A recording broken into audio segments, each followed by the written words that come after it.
Good morning, everybody. Welcome to Codebridge Youth. I am Chantal Boyser, and I'm the stakeholder engagement strategist for Open Up. And I am spearheading the Codebridge Youth program. Today, the purpose of this webinar is to introduce you to the program, to tell you what Codebridge Youth exactly is and why we are doing it, and also to understand the role of youth in public participation processes. Today, we are privileged to have two very special guests with us. Lorenzo Hendricks from Cape Agulhas Youth Forum and Mike Makwela from PlanAct. Mike is the Senior Program Coordinator for PlanAct, and his key areas of expertise is supporting community leaders, training ward committees, doing capacity building training, and also training around integrated development planning processes and performance management processes, to name but a few. We also have our Open Up team with us.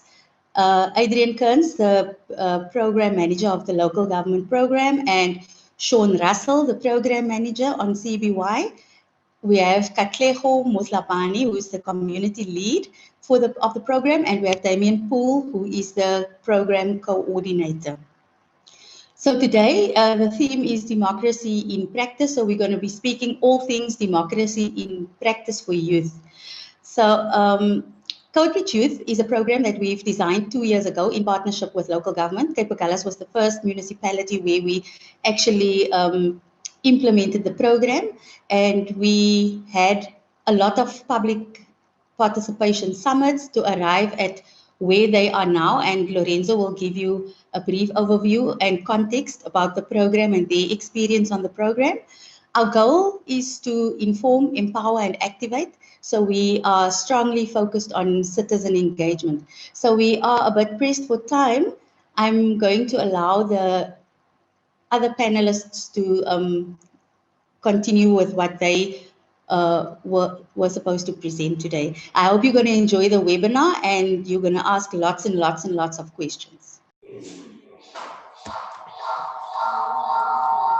Good morning, everyone. I'm Lorenzo Hendricks, came Youth Council representative from Sliceby. Also spearheading the education portfolio at the CAM Youth Council. I'd like to give a brief overview of the Codebridge program in the Cape Agulhas municipality in the past year or two that we've walked this road with the Codebridge.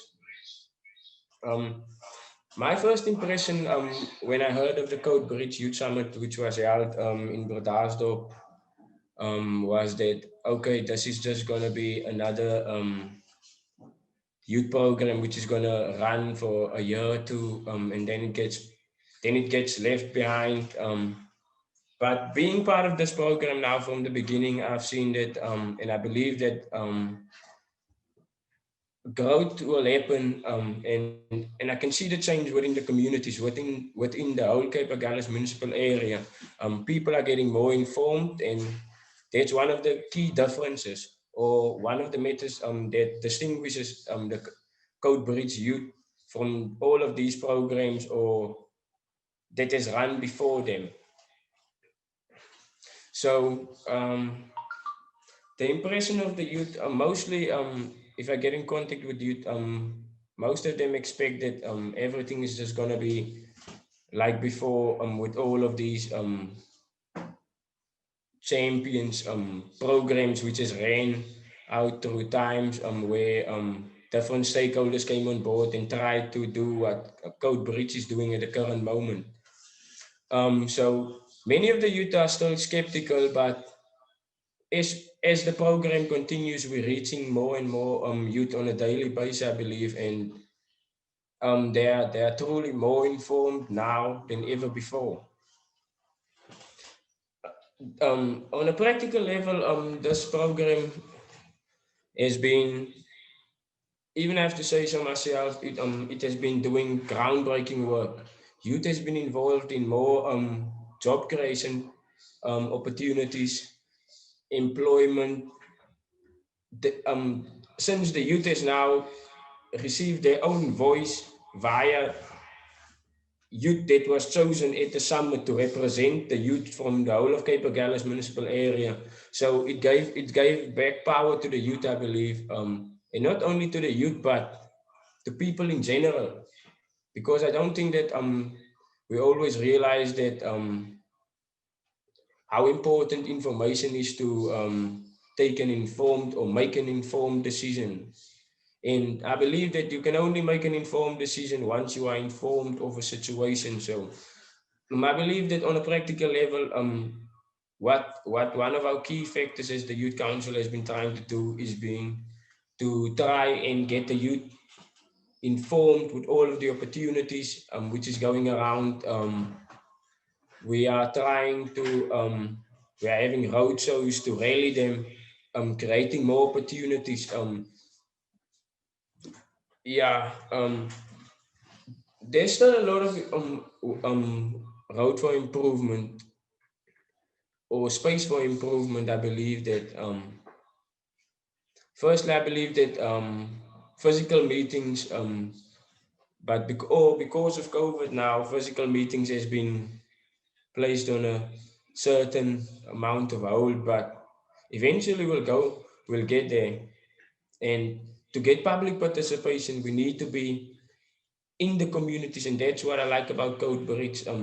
I recall my first time being on a youth council. It was back in 2010. I was 13 years old.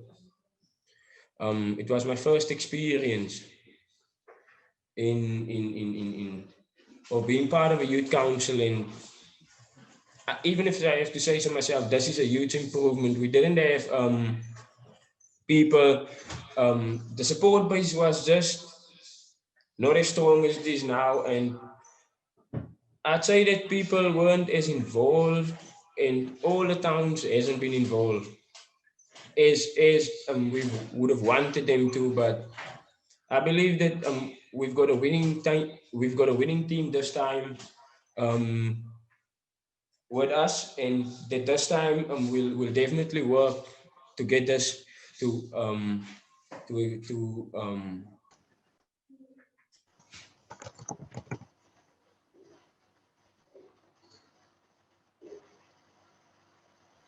um, we've experienced problems. Yeah, most of the time.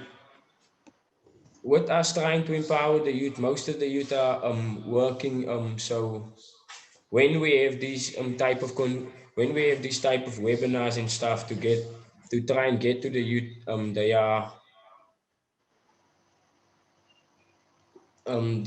mostly at work, so they don't have the chance to get involved. So um, I believe that if we want to make this work and have these webinars and stuff, we should get a better for the time where everyone is now working and stuff. So to get more people involved, we need to have people here. We need to have physical meetings. And sometimes the youth is, or people are skeptical about trusting local government or government in general. So our purpose is just to affirm or make their rights known to them, so that they can be champions themselves. If they know their rights and all of those stuff, they can make informed decisions. Um, the Cape Agulhas is in the youth council with Codebridge and everyone is reached a few achievements in this short amount of time that we've worked together. Um, I think if I can mention one, it would be Mr. MP or Michael Palmer. He's currently a rapper from Bedasdorp. So that he's currently in Cape Town, where he's where he received a 1 year deal to work with Brainchild Media, which is marketing him. It also came to close engagement with the municipality, Codebridge, all of them, these stakeholders. They were on board to make this happen. And currently, I believe that all of us is on social media. If you go check him out, he's really setting the bar very high, and it's a blessing to see that someone from this area has succeeded in working towards a goal. So I believe that this this will be this is something really positive with more artists and stuff showing up or coming through. We have record companies, not record companies, but record labels, but it's not commercially registered or anything, but Realist Records, it's also a Badaasdorp based youth organization, which is working now closely with Codebridge and Cape Gallas. They have their own dance group, dancers, rappers, and everything, which is creating opportunities for the youth, giving them the necessary exposure. But the financial problem has always been a big holdup. But currently, with more stakeholders getting on board, the building process is elevating. So I believe that we are taking a step in the right direction.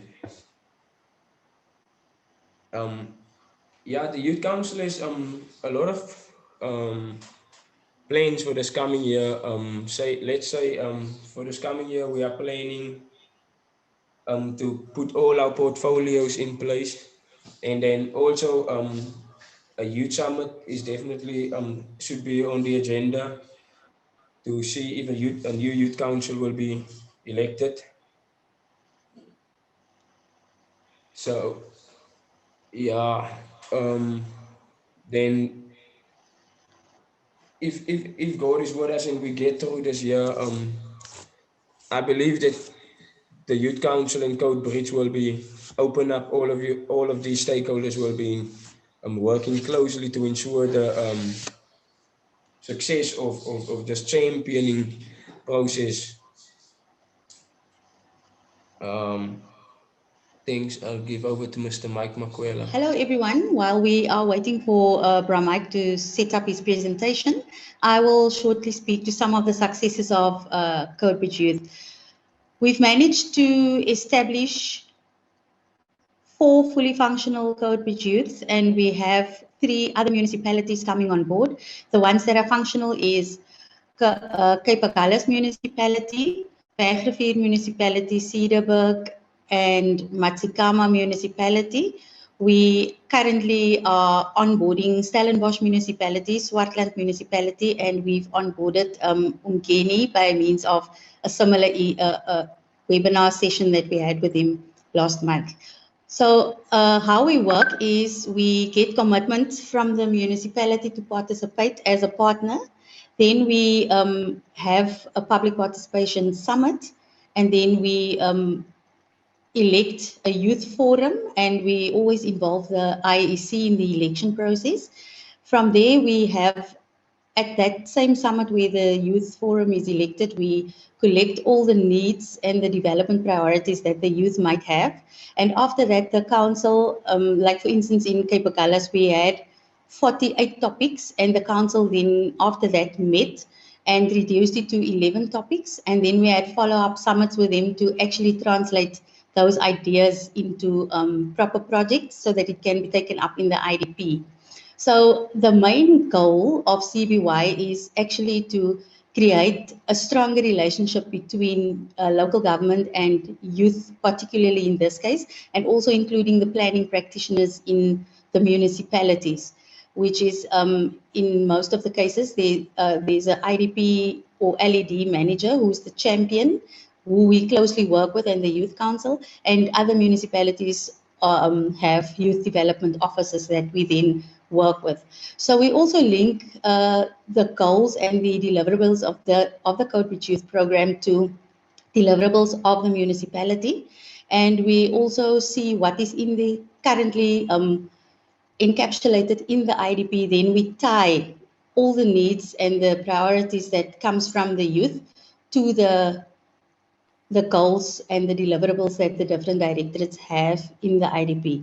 We have currently digitized bylaws for a few municipalities, which is Bergrivier, Cedarburg, and Cape Gallas and Matsikama, which is part of our Codebridge communities. And we had a workshop for Cape Gallas to show them how to digitize the bylaws and tell them what bylaws are and why it's important. And also in the case of Cape Agulhas, Cederberg, Bergrivier, and Matsikama, the youth managed to get their priorities and their projects tabled in the current IDPs. And Matsikama last week sent us a nice photo of a road that they wanted resealed, and they sent us a photo of the road that's been fixed. So that shows us that your voice counts. If you know how to participate, when to participate in the municipal IDP processes. So this was not an easy road.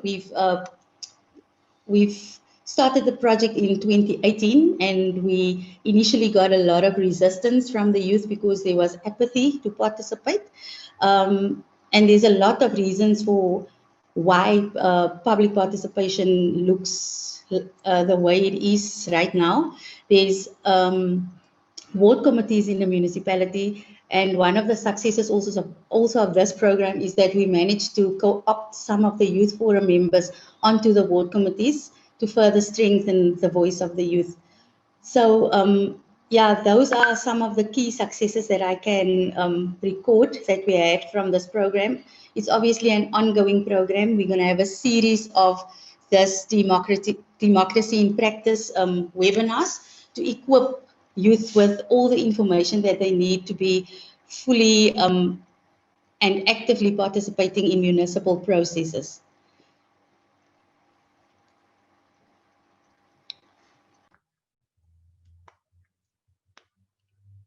Thanks, Chantal. Mike? Okay, if I can just remind the panelists that they are welcome to drop us some questions along in the Q&A section. Sean, if you can just explain to them how they get to that Q&A section. Yes. So if you go to the bottom of your screen, this is to all the attendees, you'll see a couple of icons. One says participants, then Q&A, then polls, and then chat. If you just click on the Q&A or on the chat function, you can send your questions through and we will answer them possibly at the end of the session. But if they're easy questions, we can answer them now. While we're waiting, can I perhaps present on my side? Yes, please. Thanks, Adrian. Oh, thanks everyone for joining today. Apologies for all the technical glitches. I think this is one of the realities of moving away from face-to-face workshops to an online platform like Zoom.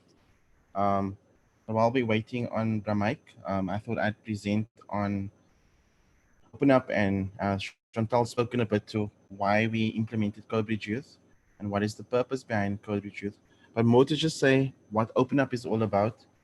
Open Up is an organization based in Cape Town. I work for the organization together with my team, and we predominantly build tools and we open up data. And most importantly, where Codebridge Youth comes in is that we support active citizenry and help communities connect with government and work better together with government. So Lorenzo has spoken about how the youth in Cape Agulhas have been able to establish themselves or formalize themselves as a youth council. And in partnership with the municipality, they've been given the various platforms to then engage with the municipality on particular issues that affect youth in the community. So they have, for an example, in each town, they have 2 representatives of the youth forum, two in Napier, 2 in Cape Agulhas, 2 in the other Honeston, etc.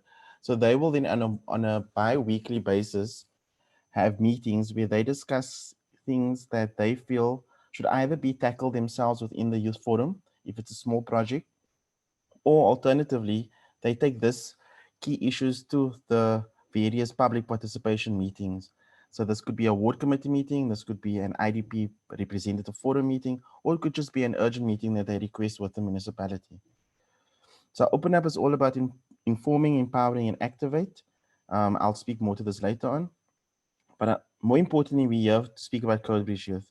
So Codebridge Youth is about youth-led public participation.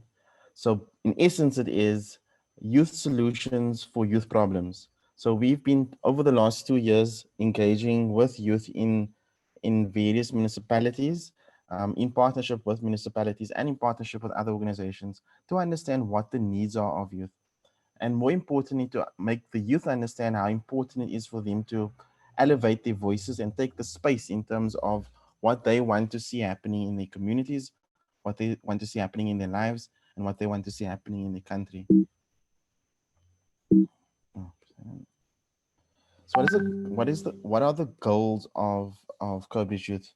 Most important, and Lorenzo spoken to, and Chantal, we want to um, help the youth community become more informed about what their roles and responsibilities are, what their rights are, and how they can participate in the municipal space. And I've spoken about IDPs, I've spoken about ward committee meetings, and there are various platforms where communities or just citizens in general can participate. But what we've tried to do with Codebridge is we've zoomed in on the future leaders, the future representatives of communities, which are the youth. So we've, through various forms of training, various forms of capacity building, we've encouraged them to then enter the space, creating a space to discuss community challenges and develop plans to solutions. And like I said, many of the issues faced by young people or communities, we've capacitated them in a way that they can gather the data, and they can then develop project plans that can solve the problem. In most instances, these problems are quite big. We're talking about things like unemployment, substance abuse, lack of job opportunities, as I said. And these things aren't something that necessarily the Codebridge youth communities can solve themselves. But with the assistance of Open Up and our partners, we provide them with the necessary skills to gather the data. Because at the end of the day, we believe data, information at hand, can then inform a decision with our decision makers in government. So as I said earlier on, the youth are informed, and they then participate in various of these meetings. So how's this all played out? We start of any Codebridge Youth with workshops and training. And the main focus is around data literacy and digital literacy. Data literacy is more around how do you access the data, where can you find data, how do you analyze data, how do you interpret that data, and how do you tell a story based on the data you find. So, for example, you have an issue, you see issues in your street, you see a number of potholes in your street. A simple thing would be just to count the potholes. How many potholes are in my street? And those are the kinds of skills we teach the young people. An example, people speak about youth unemployment, but how many young people are unemployed in a particular municipality? So this is what we try and teach the young people: to gather the data, to clean the data if there's various forms of data, to visualize the data, whether it be bar charts, digital stories, digital data stories, or timeline stories. And then added to this, what we've realized over the last 2 years is that in many rural communities, access to technology is quite limited. And even in this instance now, we've seen access to good connectivity is a problem. So we've with the data literacy, we've also included the digital literacy, teaching young people around how to access various tools and apps and existing templates on making a CV or creating a Google form and those kind of things. We offer them other forms of training in terms of IDP budgeting processes, intergovernmental relationship, and exposure to intergovernmental relations. And then a big event is the Youth Summit, where we identify the various challenges youth face. Through that, we engage with them to understand what exactly they need, and we try and leverage that with the municipality. So some of the questions we've asked ourselves over the last year of implementing this project, and I think this is one of the things you as young people in your various municipalities and communities, is: are we offering the youth the necessary skills to participate in government? And I'm putting this question to you. If you have a yes or no, please drop it in the chat section. Are we providing skills which, regardless of whether you participate in Codebridge Youth, will add value to you as in terms of employment? Are you as young people even keen to participate in the affairs of local government or government for that matter? And going forward, how do we sustain Codebridge Youth in the various communities? It's growing, it's growing. More young people are coming on board, as Lorenzo said. So how do we manage that whole process of it expanding the way it has been expanding? And then lastly, how do we introduce technology into the space, knowing the challenges we face? As I said, in specifically rural areas, there's a big challenge in connectivity. There's a big challenge in access to technology. So yeah, these are the existing Codebridge youths. And yeah, what next? Given the fact that it's the 2021 local government elections next year, how do youth see themselves, their voices being heard? Are young people actively engaged on registering to vote? Have they registered to vote? Are they anticipating on voting next year? So these are some of the questions I thought would be interesting to answer during this webinar. Thank you. Hi, everyone. So thank you, Adrian, for the presentation. Can everybody, based on the questions that Adrian asked, I hope you've jotted them down. If not, if you remember a question that you really want answered, can you maybe drop your thoughts on what he has asked in the question slide? Thank you. Good morning. Sorry, sincere apology for all the technology. My name is Mike Makwela. I work for Planet. Sean, I will be directing you. We'll move a bit faster. Can we go to the next slide, please? Well, Planet has been in existence since 1985. We're based in Johannesburg, in Bloemfontein. Our mission is to amplify community voices, make sure that there's very strong civic empowerment. Communities are able to engage with municipal processes. Next slide, please. Well, I need to give a bit of context about the challenges that the country is facing. And this is very familiar, that we have very progressive policies and legal framework, but you see the pictures every day when you open a TV, you read a newspaper, there's fire all over. There's very, very poor implementation and a lot of compliance focus. You know, we've invited young people to come to the meeting. They've signed a register. We can prove that. So there's a lot of compliance. We have reduced public participation into consultation. We listen very selectively as government. And I say we in general, because I don't work for government, I work for an NGO, but there's a lot of selective listening. Who speaks loud is the one that has been listened. Let's go to the slide, next slide, my brother. Well, I just want to find out from, you know, Lorenzo made very important points earlier on. And I would like to ask this difficult question, whether communities really understand the link between the IDP and the budget process. It's very blurred. If you don't understand, you know, you're out of the game. And that's a big, big question that we're facing, whether there's a relationship between the IDP and the budget process. And I want to flag that because it's a very, very important point. And then the other critical issue, you know, municipalities produce annual report and mid-year performance report and all these reports. Who reads them? Do we hardly read them? Do we even know that they're annual reports of your local municipality? Who reads them? And that's a very worrying point, because it means the audience that these documents are produced for are not meant for us. Okay. Well, the Auditor General is not wrong.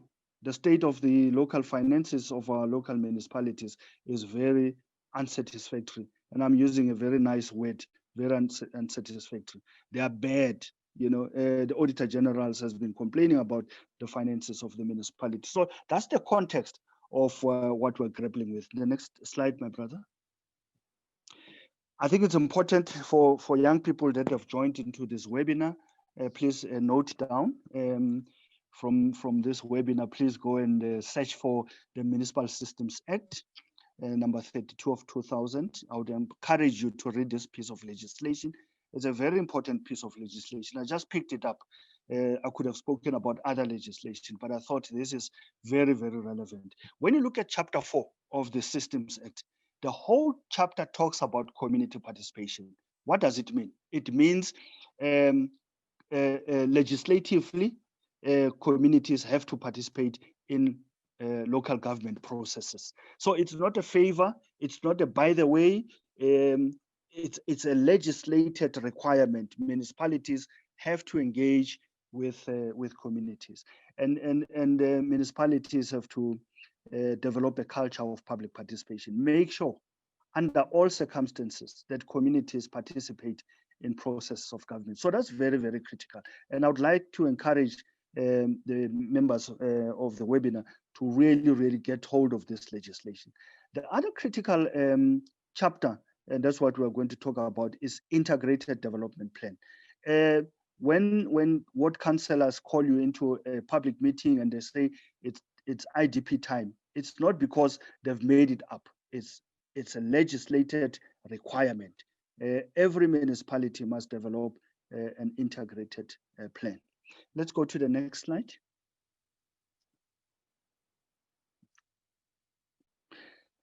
I would like to challenge, I mean, I so wished we had municipalities in the webinar.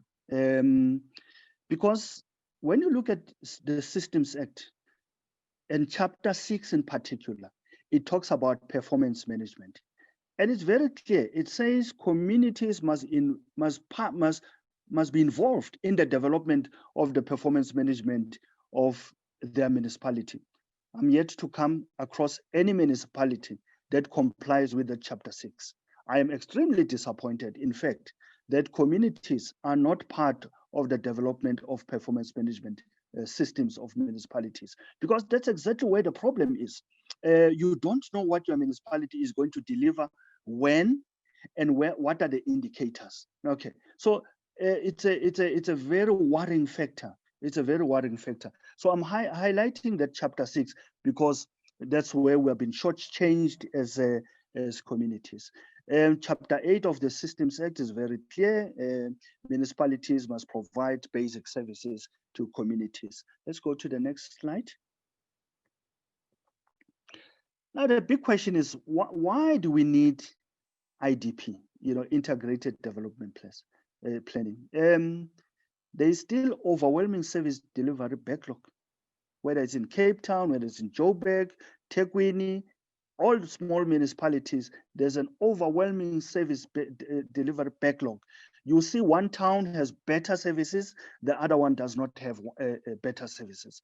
Unequal access to services. You see one part of our city has better services, tarred roads, street lights, better stormwater drainage, etc., etc. And you look across the very same municipality, you see uneven services. So that's the reality that we're facing. Lack of social services and facilities. I'm not surprised. You go to some of the areas where we live, there are no better services. You'll be lucky to come across 2 or 3 libraries in one township or settlement. You look at the library, it's a small little library, outdated books, so those are the realities that we're facing. IDP is intended to bring the different residential areas together. Well, unfortunately, we're still sitting with buffer zones N1, N3, that separates different communities. So that's the reality that we're dealing with. And IDP is trying to deal and correct those anomalies. Let's go to the next slide. Well, IDP, I mean, this is textbook, but IDP is an approach to planning that involves the whole municipality and its citizens, and I've underlined it, in finding the best solutions to achieve effective long-term development. I think for me, that's very critical. We need to find lasting solutions to the challenges that we're facing in this country. And IDP is trying to deal with that. Unfortunately, you will see later on some of the challenges and the shortcomings of IDP. Let's go to the next slide. Well, it is intended to set desired outcomes and key priorities of communities. And I want you to underline that. IDP cannot, it's not a pie in the sky. It is informed by key priorities of communities. It is communities in that settlement that know what their priorities are. Nothing else, nothing less, nothing more. So that's very, very key. So you cannot have a credible IDP without communities coming into the picture and engaging with this process and making sure that they prioritize their needs. It is also intended to align multi-sector plans. And we're falling short as a country. The different sectors, water, sanitation, electricity, needs to come together. This is not a standalone process where human settlement will plan on itself. No, you can't build houses without bringing into picture other amenities. And that's what we're seeing that still happening in our country, that there's very poor multi-sectoral plans coordination. Coordinations among the different departments is very, very weak. Let's go to the next slide. Once more, it's a 5-year strategic plan. Every municipality next year we're going to the elections. You will see the new incoming council will also begin to look at their 5-year strategic plan. It is a legal framework, nothing less, nothing.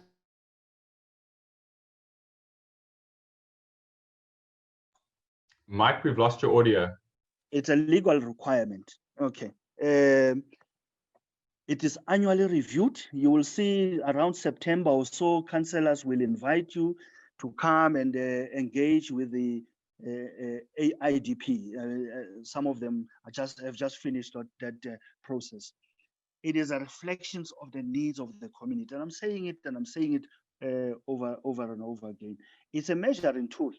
We can't have IDP without a measuring tool. And that's why Municipal Systems Act, Chapter 6, performance management is very important because it puts in place measuring tools. Okay, so if the municipality says we're going to build a multi-purpose, a youth multi-purpose center, what are the measuring tools? After 3 years of building that multi-purpose, we need to be able to say it is correct, it is built within the budget, it has been completed within timeframes, etc., etc., etc. Let's go to the next slide, please. You can't talk about IDP without talking about community participation. It's at the core of IDP. It's non-negotiable. The issue of community participation is non-negotiable. It's legislated both by the Constitution and by the Municipal Systems Act, Structures Act, Municipal Finance Management Act. Community participation is at the core of the IDP. Okay, it's about institutional development. It's about finances. We'll talk a bit about finances. Let's go to the next slide, please. What then is the outcome of the IDP? It's a holistic strategy for alleviating poverty. If IDP is not going to deal with local economic development issues, deal with poverty, it's useless. That IDP is useless. Lorenzo, because you said it, I want to put a challenge to the Youth Council. And I'm giving you a hashtag. Hashtag, let's fix them. As we speak now, all of you are either using phones or iPads or computers. Look at that phone of yours that you are using now. If it breaks, what do? You can't even fix it. So I'm challenging the Youth Council. Lorenzo, I've picked you, that you need to push that by next year, 15 to 20 of your Youth Council members should go and learn how to fix this gadget called a phone. And I'm calling it hashtag, let's fix them. So next year, I'm going to call you and find out, because we really need to deal with the issue of poverty and local economic development and creating employment for ourselves as young people. So one of the critical outcomes of IDP is to deal holistically with the key issue of alleviating poverty. You can't alleviate poverty without talking about local economic development. You can't talk about local economic development without talking about skills development. Okay, so I'm challenging you. Part of your intervention when you go to the IDP, you must go with a proposal that the municipality must assist you because you want to learn how to fix the phones and you want to create employment opportunities for young people. I'm challenging you that. Okay, so the other critical thing of IDP is that we need to have a shared understanding of spatial development opportunities. And I want to underline spatial development opportunities, because every time we go to IDP meetings, we don't talk about land. We don't talk about spatial issues. You know, you hear young people saying, yeah, we want a youth center, but they don't say, where do we want that youth center? People go to IDP meeting and say, we want housing, but they don't talk about where do they want those that housing project. So it's important that we speak about spatial issues. We speak about land. Where do we want to see these projects being built? Let's go to the next slide. I'm not going to spend a lot of time here, but the critical phase where we get involved as communities is what we call the analysis phase, because this is where we identify our priorities. And this is where we talk about spatial issues. Okay, let's go to the next slide. Okay. I would like to challenge you to go and look at this piece of legislation, this piece of regulation, Local Government Municipal Planning and Performance Management Regulation of 2001, because it talks about spatial issues. It talks about land, the use of land. So when you say we want a swimming pool, you must say, where do you want it? Okay. When you say as young people, we want a cricket, football, where do you want it? So that's very, very important and very critical. Let's go to the next slide, my brother.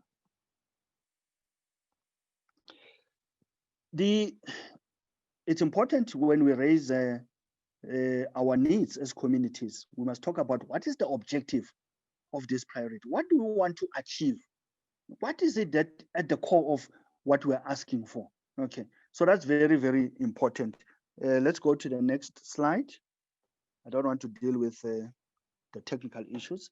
And then the issue of projects, we need to understand what the project objectives, what is the target, what are the indicators, when is this project going to be done, by how much, when, you know, that's very important for us as young people. Let's go to the next slide. And then there's a phase called integration, where all the sector plans come together. The waste management plan, the water, human settlement, transport, spatial issues, local economic development. All these sectors come together and develop what is called an IDP, which is backed by a 5-year financial plan. Okay, so I've summarized the IDP. Let's go to the next slide.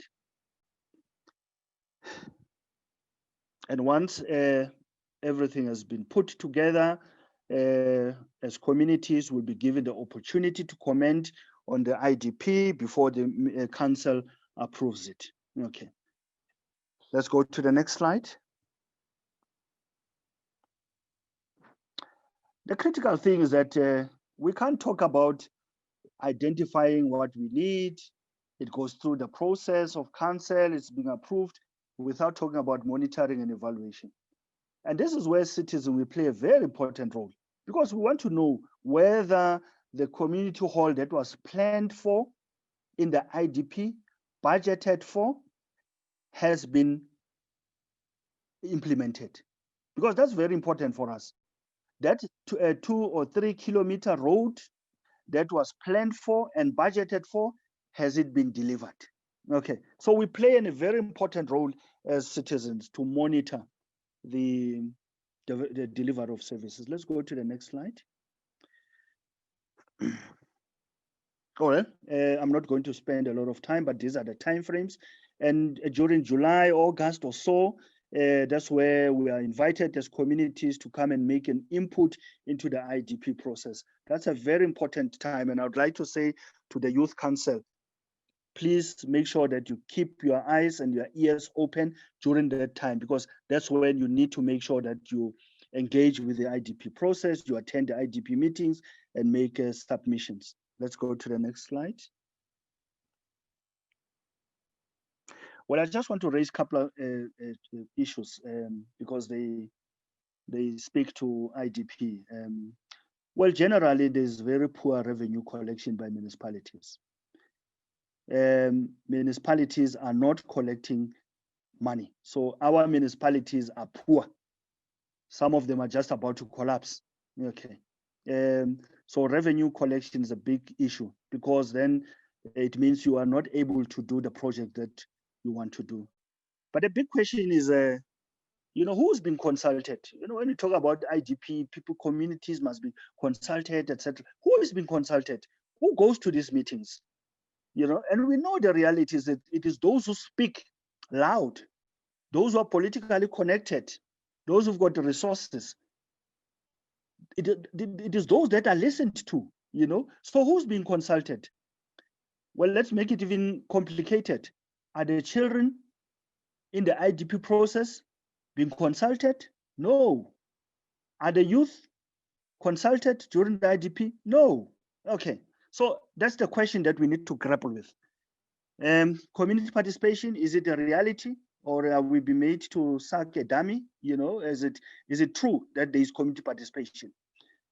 The big issue for me is the prioritization process.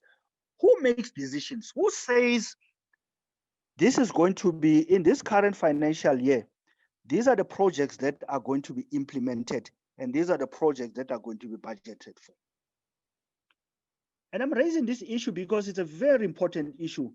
That 200 of us go to community hall, sign the register, raise our hands and say we want water, we want houses, we want this and this and this and this. And that's the end of the process. Somebody somewhere within the municipality makes a decision on the prioritization process.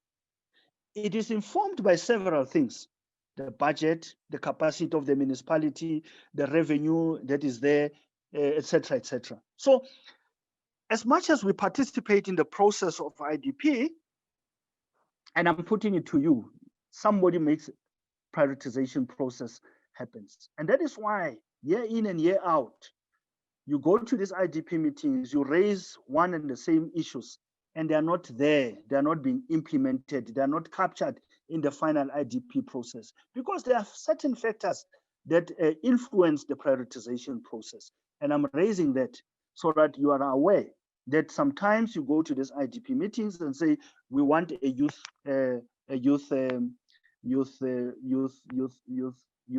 building.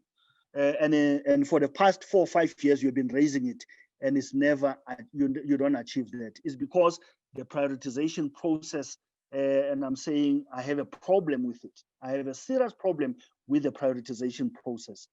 Is it true that communities prioritize? I'm not sure. I'm raising it. If there are officials in this webinar, I would like to hear their views. But my experience is that the prioritization process is informed by something else other than the needs of the community. Okay. But we also have to be realistic. Our communities, they're gatekeepers. They're gatekeepers. With all the good intentions of IDP, there are gatekeepers in our communities. There are people who are bullied, there are people who are disruptive in our communities, poor leadership in communities. So those could be the things that deny us the opportunity to benefit from the IDP. Let's go to the next slide. The time allocated for public participation, really, you can't allocate 3 months for public participation. It must be an ongoing process. It must be an ongoing process. So I have a bit of a challenge with the time allocated for public. Is integration happening? Are we bringing things together in this country? Is integration happening as it is envisaged by the IDP? And I don't know. But I've never seen integration. I still grapple with integration, because all that I see is that RDP houses are built right at the periphery of our cities. Integration is not happening. But maybe we need to ask the question, are we also victims as communities? Our needs a wish list, are they realistic? Are they realistic? I know that we want a lot of things as communities, but are we not, is it not a wish list? And I'm not going to talk about the elephant in the room, corruption. I'm not going to talk about it. Let's go to the next slide.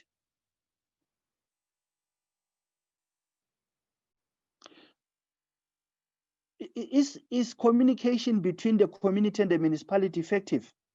When we go to the IDP meetings and we've raised our issues, etc., do councillors come back to us and say, we are sorry, community Ward 8, you said you wanted a swimming pool, you can't get it because of this kind of reasons. No, councillors don't come back and tell us that, sorry, your needs are not going to be accommodated in the IDP in this current financial plan. Okay, something is not wrong about it. Something is definitely wrong about it.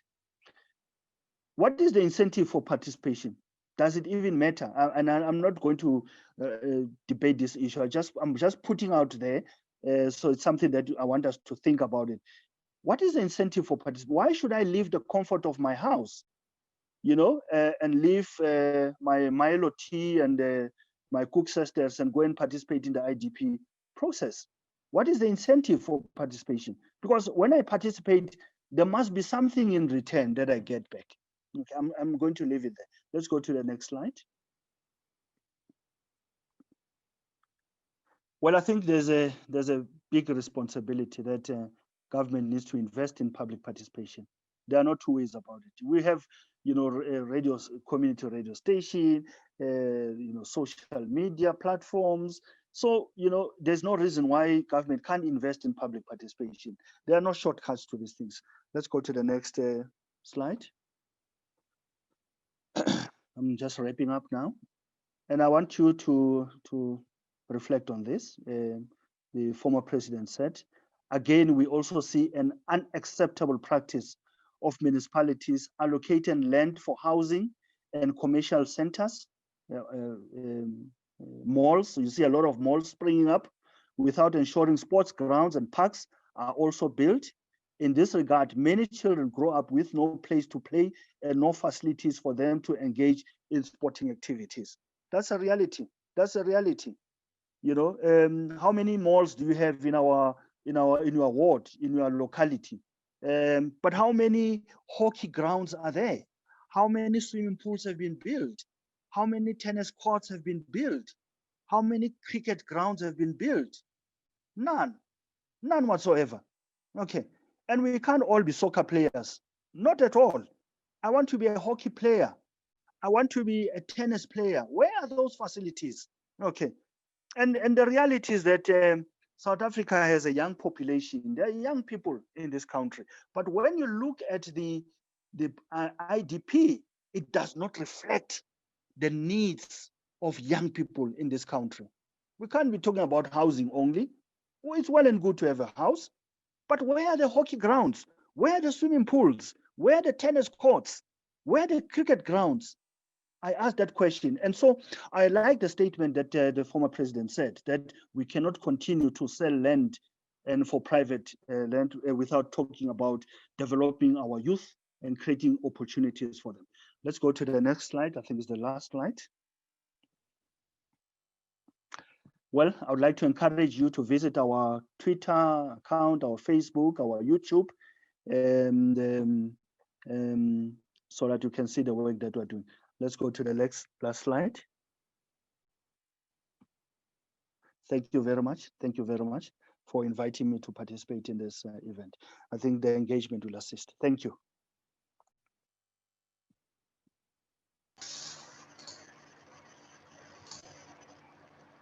Okay.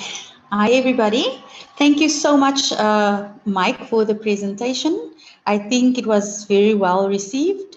We've got quite a few questions and quite a few insightful comments. So the first question is, what projects will be available in the municipality? So if you could quickly respond to that one. Sorry, I missed it. Chantal? Okay, the question is, what projects will be available in municipalities? All right, okay, all right. Well, look, as young people, we need to be able to push for projects that will respond to our needs as young people. So it's important that we mobilize our communities during the IDP meetings, so that young people, when they go to IDP meetings, are very clear.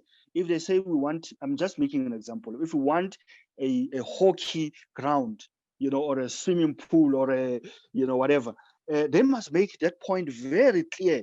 And I always advise young people, when you go to this IDP, don't go prepare some form of a petition, like I use the word petition, but write down what your priorities are and hand over that paper so that it's stamped and it's acknowledged. Okay, because 200 of us in a community hall, when we raise our hands and say we want water, etc., you have other competing needs. So make sure when you make your submissions in the IDP, it's very clear, very strong, and write it down and submit it.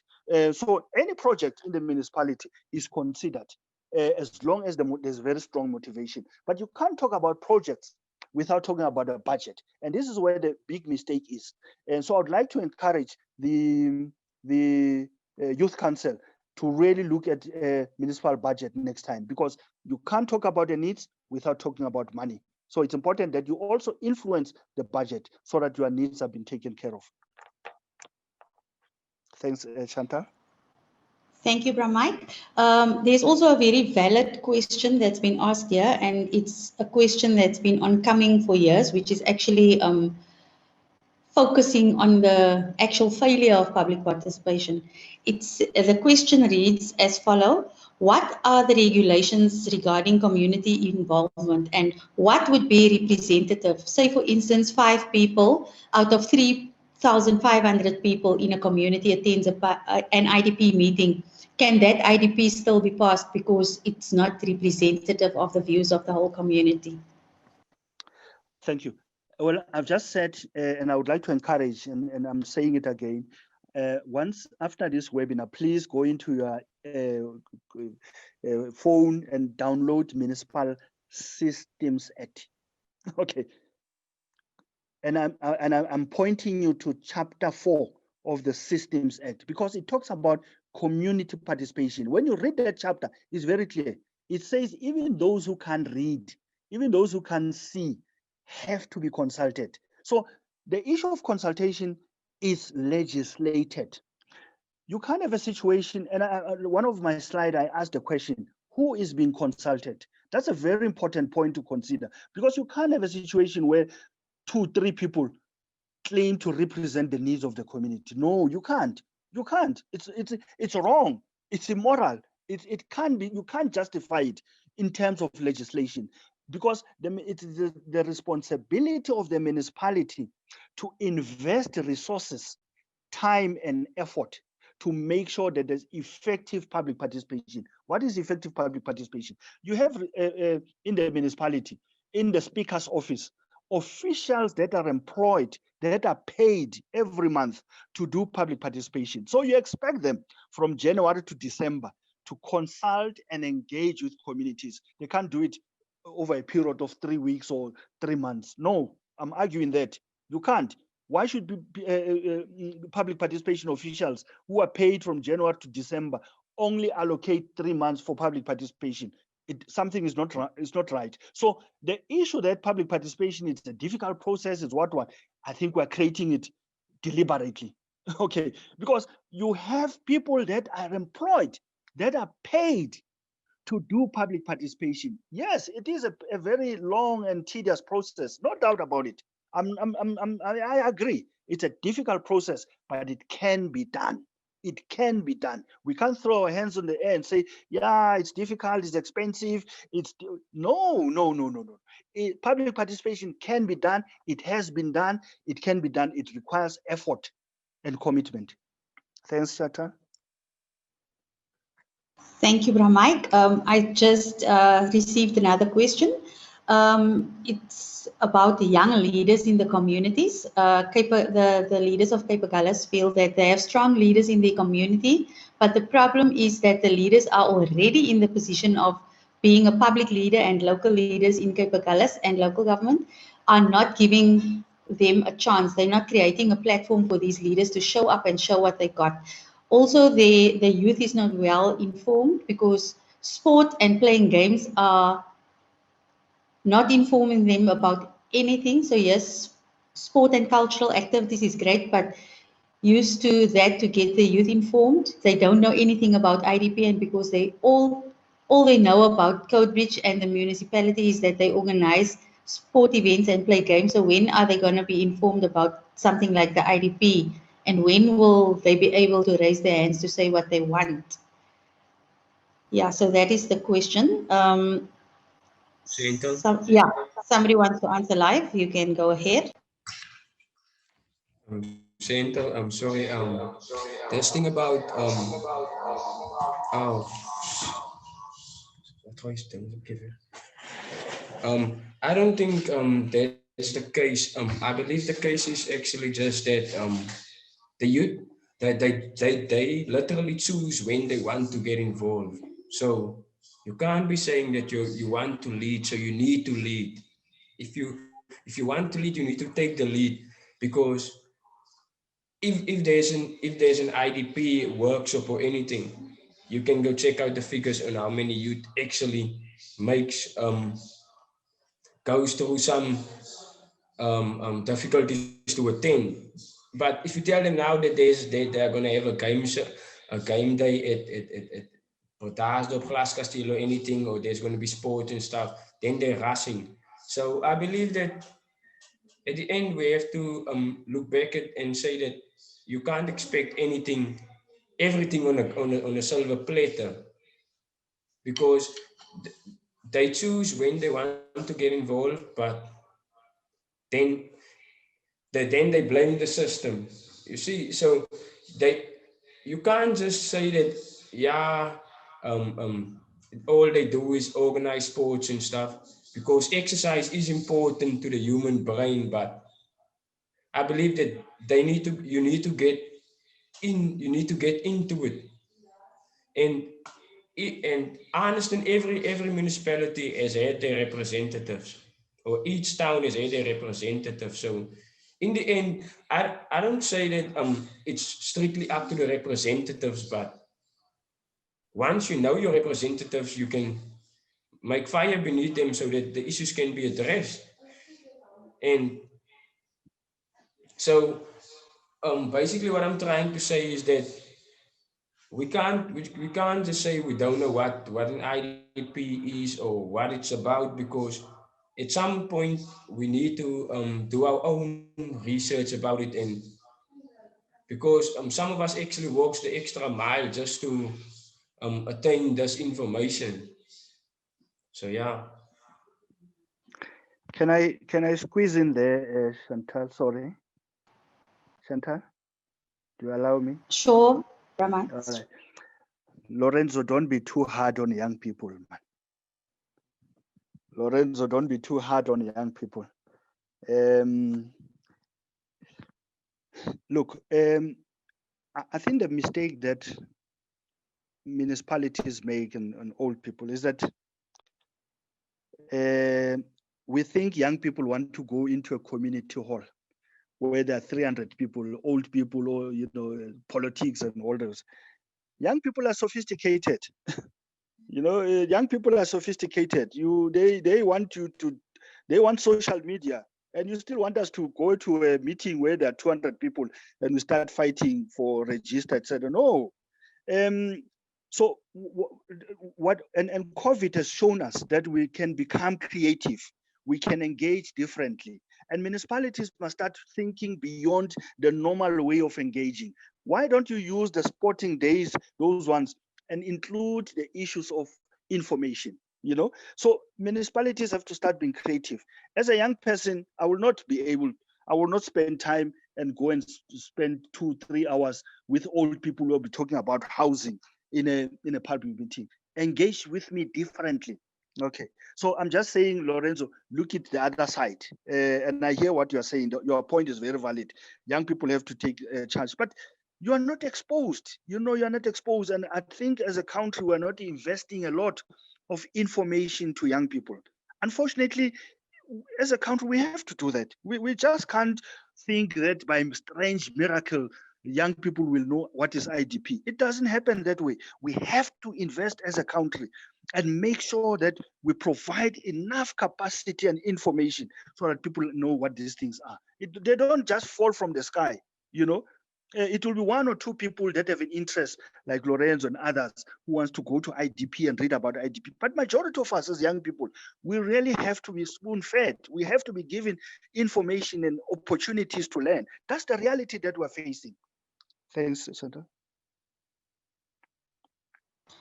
Thank you, Bramike. I have put an opportunity for a last question in the chat box. So if there's nobody who has another question, I'm going to wrap up. There was just another comment that the young people that's been in attendance today wants more of these sessions, which is brilliant because that is what we actually want. So allow me to wrap up by also just summarizing. So we've been speaking about democracy in practice. So what we've done here is exactly what democracy in practice means. We are engaging with the youth to hear where their hearts beat, what their thoughts are around integrated development planning processes.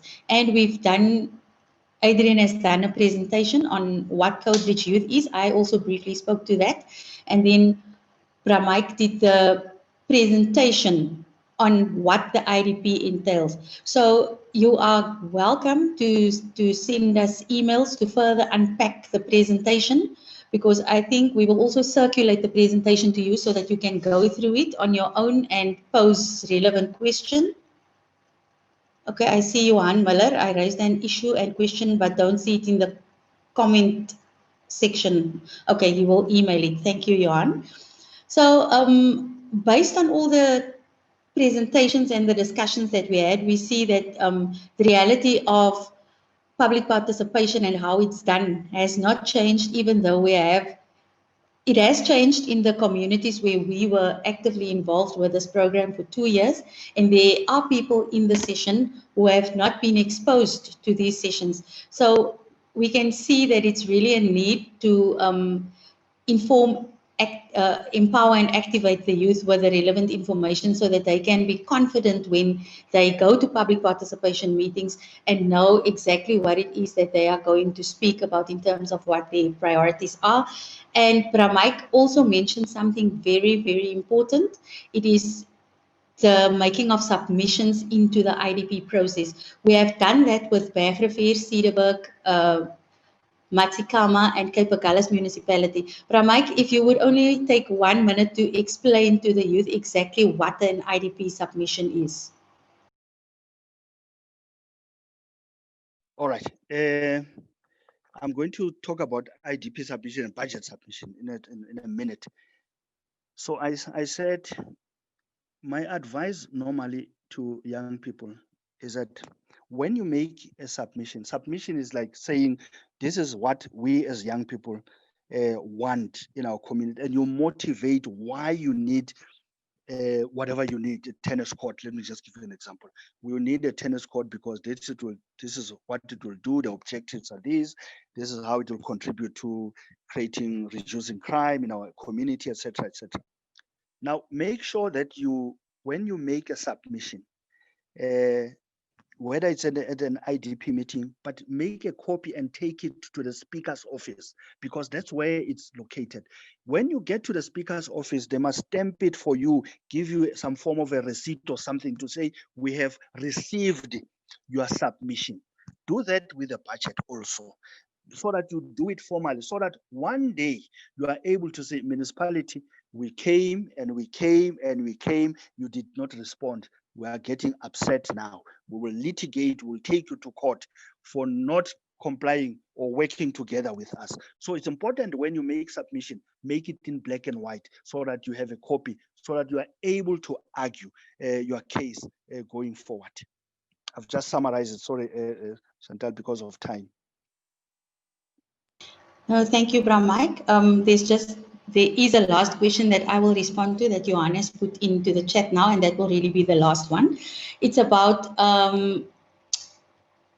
being victimized by politicians when you rise up as a community leader. I think throughout the 2 years, we as Codebridge Youth have proven that we've managed to navigate that space where the youth leaders won't be victimized, because this program is apolitical. It's actually, the target audience is not only just the youth, it's also the development practitioners in the municipality, the speaker's office, and politicians. However, there has been a struggle to get the speakers on board, but in most municipalities we have, or in all of the municipalities actually, we have a letter of commitment from the municipality to work hand in glove with us to be able to create a pathway for youth where they can do self-led development, but they can also co-govern and co-create programs and projects with the municipality. And that is exactly the point where we are shifting gear in terms of all the negativity about how public participation is done. So it's really how we further shape and design the program that's going to be the proof in the pudding. We already have 4 proofs of concepts where the youth made submissions, and that was because of the non-participation of the Speaker's Office, despite many invitations to participate with us, because they are the custodian of public participation in the municipality. We've dealt directly with municipal managers and IDP managers, hence the submissions, and what was in the submissions got encapsulated in the final 4th generation IDPs.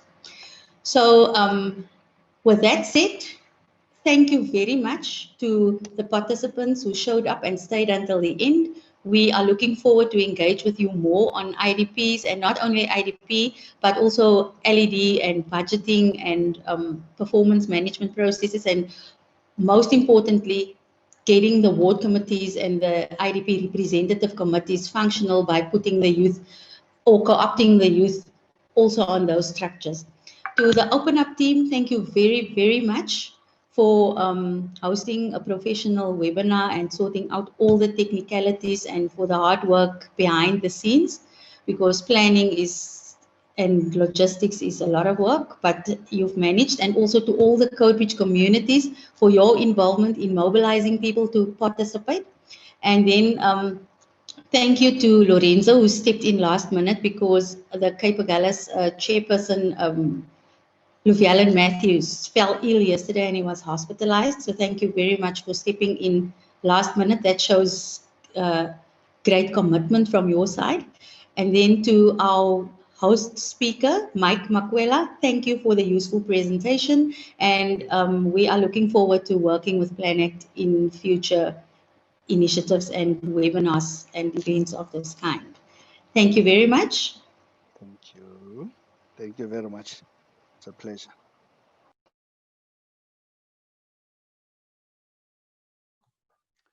Thank you, Chantal, and thank you, everyone. I'm going to end the webinar now. Please send more questions to katlejo@openup.org.za, katlejo@openup.org.za, or send messages on Facebook, but we want to have a follow-up session very, very soon so we can address these issues. Thanks so much, everyone. Goodbye.